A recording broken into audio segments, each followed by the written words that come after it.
Hello, my name is Maria Mora and this is my data overview presentation.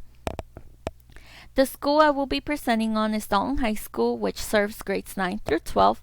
It is intended for teachers and school administration, and the purpose is to present data about the school and to analyze the data in comparison with the district and the state to increase student learning and close achievement gaps. Student enrollment over the last 3 years has increased from 2016 to 17 to 18-19. We had 78 students, and we did have an increase from 16-17 to 17-18. But overall, last year in 2018-19, we had a total of 2,128 students.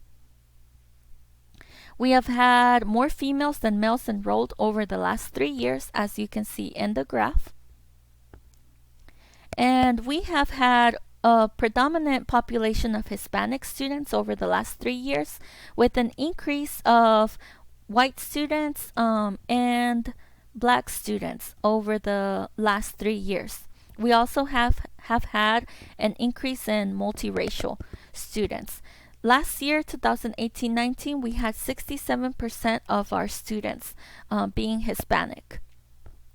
As you can see in the graphs, this is the total students at our school.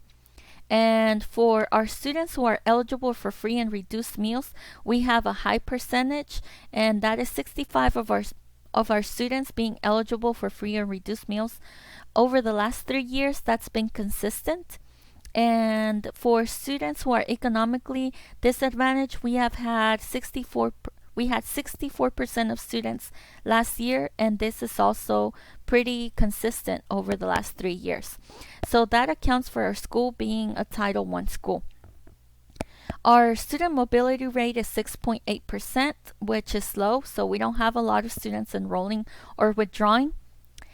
As you can see in the graph, we have had a small percentage of students who are ELLs in comparison with our overall student population. Not all of our students who are Hispanic are ELLs. We have a diverse population of students, but that is a small percentage compared to the number of students we have. The other school in our district, which is Morris Innovative, offers an English immersion program for our English language learners, so this could account for our low population of ELLs in our school. We also have a small population of gifted students and students with disabilities, as you can see here in the graph, in comparison with the regular students over the last 3 years. But our school does provide teachers with opportunities throughout the year to obtain gifted certification to help teach students who are gifted and to be better prepared and to help students who have disabilities and to provide them with the right support. As you can see in the graph, we have over 50% of our students missing for 5 or fewer days in the last 2 years. But overall, our student population has decreased in how many days they've missed school. So we have had less students miss more than 15 days and less students miss from 6 to 15 days, which is good. Our overall student dropout rate has decreased from 39 to 27, but increased from 27 to 34. Now keep in mind that in 2017-18 we had less students enrolled in our schools, so that could account for the dropout rates. Our students being retained in our schools, we have more students that are males than females, which is interesting because we have more females enrolled in our school than males.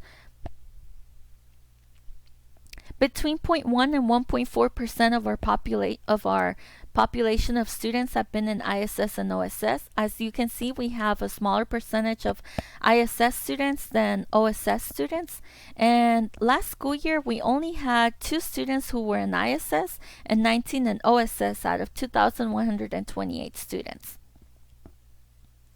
We did a survey. Our school climate survey data shows that the majority of our students like school and the majority of students feel successful at school. So this could account for the number of students who have missed school over the last 3 years, we have less students who have missed school, and we also have had less students who have dropped out, been retained, or have been in OSS. We also have, if you can remember, a high percentage of students who are eligible for free and reduced lunch and who also are economically disadvantaged. So this could account for our attendance as well. And because students a lot of students obtain free or reduced lunch, they could come to school because of breakfast and lunch. And it was interesting to me to find out that even though more females have been enrolled in our school than males over the last 3 years, more males have been retained. More males have been retained than females. We have had an increase in the number of students who have been at our school, with only one teacher less from 2017-18 to 18-19.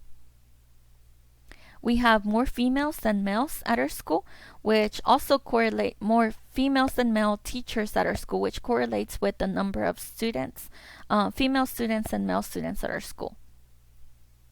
Interestingly, though, even though we have 67% of Hispanic students, only 11% of our Hispanic teachers were at our school last year.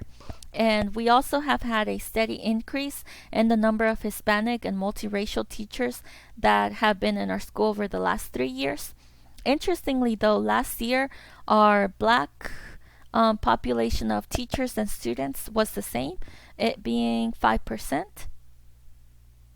Most of our teachers have between 11 to 20 years of experience, and we have had an increase in the number of teachers that have 1 to 10 and 21 to 30, and a decrease in teachers having less than a year and less than 30 years.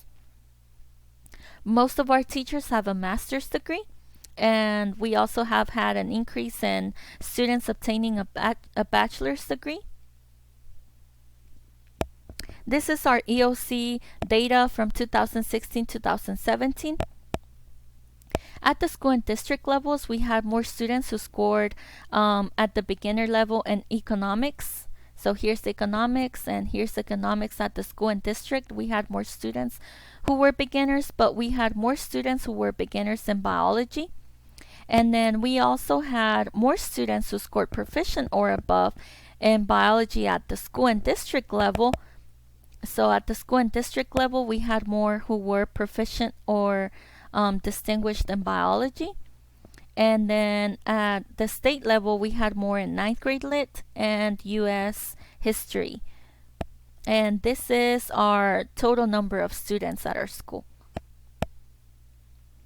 In 2017 and 18, more students scored at beginner levels in geometry for our school and district levels, but we had more students who scored at beginner level in biology at the state level. At the school and district, we had more students who were distinguished in U.S. history and more students who were distinguished in biology, which changed from 16-17 to 17-18. This is our 18-19 data.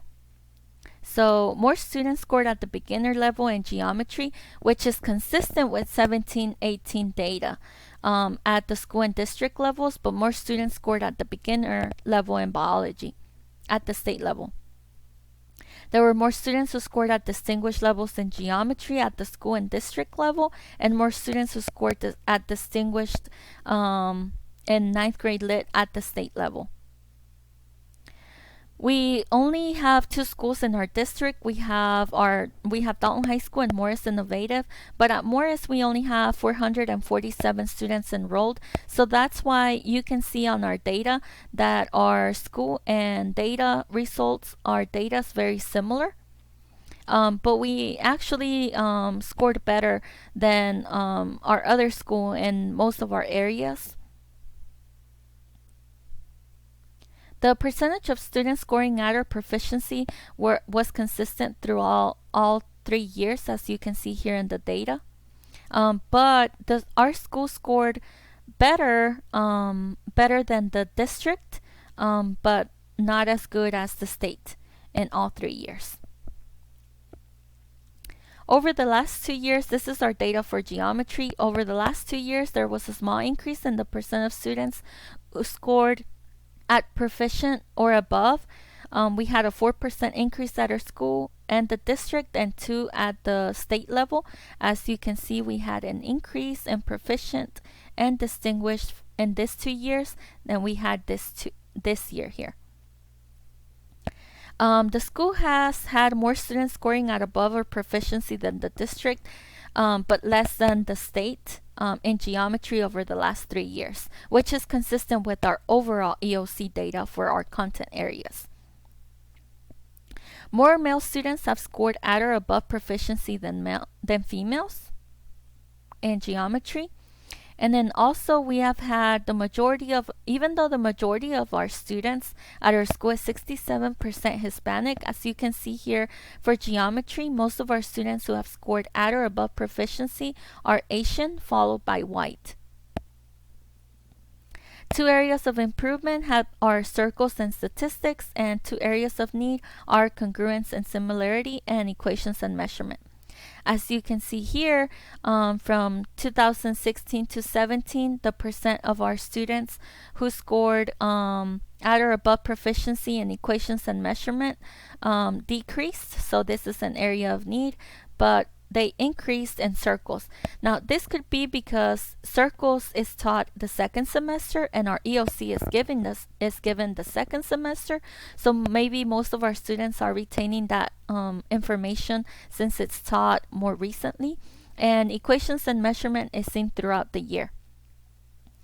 For 2 of our 3 years of data, geometry was the area of most weakness, and biology was the area of more strength, and that was our EOC data. In geometry, more male students scored at or above proficiency than males, but the school has a higher female enrollment, which is interesting.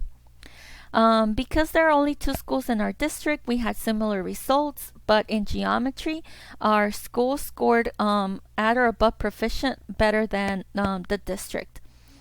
We also have the schools showed more areas of strength than the district, but less areas of strength than the state. Our Dalton High School overall student scoring at proficient or above increased to 4% in geometry from 2016 to 2019. Teachers in geometry have worked during PLC time to share resources, strategies, and ideas to help students improve. And teachers in geometry have also retaught concepts where students need additional help, and have allowed students to do remediation work to retake tests. So that could account for the increase of students in geometry. And teachers have also called parents throughout the school year to communicate ways to work together to help our students improve. Plans of action. Even though we have had better attendance over the last 3 years, we still have 50% of our students being absent, so we maybe need to implement an attendance policy. We also need to continue to provide students with positive learning experiences so that they can continue to like our school and feel successful. Because the school has had more students scoring at beginner levels than the state, we could find professional learning opportunities for teachers to attend and observe. And teachers in geometry need to put a little bit more focus on discussing data and ways to continue to improve student achievement to also increase our proficiency levels. Some questions for you. Even though Dalton High School has had more male students enrolled than females, we have had more male students being retained over the last 3 years. Is that because our school has had more female teachers than male teachers, and they don't have enough role models? And then with a high population of Hispanic students, could the district or state implement job fairs or communicate with the community about the need to hire more Hispanic teachers? Could the same apply to male teachers, considering our smaller population of male students but our increase in retention for males?